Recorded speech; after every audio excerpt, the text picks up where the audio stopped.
ļoti priecājamies, ka pēc ilgāka laika atkal padomē mēs varam norganizēt kādu semināru un praktiski nodarbības par latviešu valodu. Īpaši priecājamies sveikt mūsu vidū žurnāla Rīgas laiks valodas redaktori Gunu Kalniņu. Un viņi pati arī pastāstīs mazliet par sevi, un es domāju, bez liekām ceremonijām dodu vārdu Gunai, lai jums veiksmīgs seminārs un veiksmīga vadīšana, un lai viss izdodas. Labdien! Labdien, kolēģi!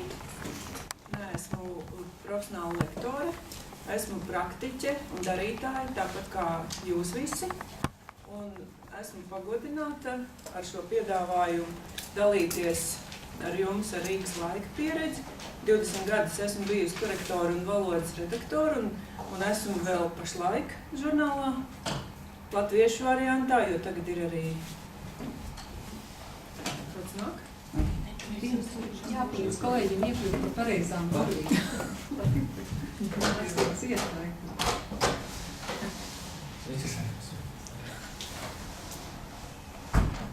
Rīgas laikā latviešu valoda ir ļoti elastīga.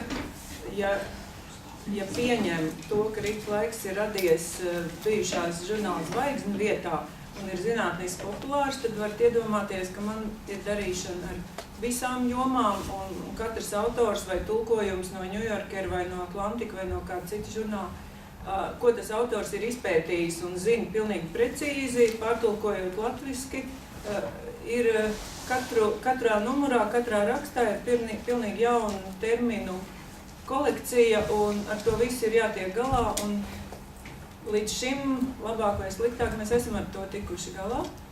Un kāpēc es jums esmu atvedusi šo Agenskalna līcīša bildi? Es gribēju akcentēt to, ka uz latviešu valodu var skatīties tikai no parādas puses.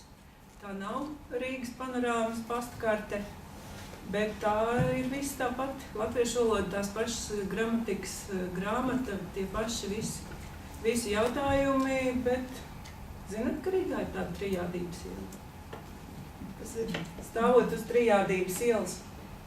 Šeit bija pontonu tiltu laikā, šeit bija pievienoti visi tie pontoni. Te būs milzīgs debesskrāps, ja būs pagaidām ir tikai pamati uzbūvēti, ir tāda galerija, kas man spēc varētu tāpat palikt. Šo vēl nav uzspridzinājuši, bet es ļoti gribētu. Pietiks ar bankas ēku. Lūk, pirms kāda pāris 3 nedēļām, tad, kad es grasījos, jau stingri zināju, ka braukšu pie jums, tad es netiku. Vēl jāpasaka, jūs jau no jums neko nevar noslēpt, jums neko nevar iestāstīt. Rakstīts efektīgas, nevis efektīvas, jo prezentāciju taisīja mana meita, matemātikas studente. Šo viņa redz nevis kopēju no maniem materiāliem, bet rakstīja roku virsrakstu.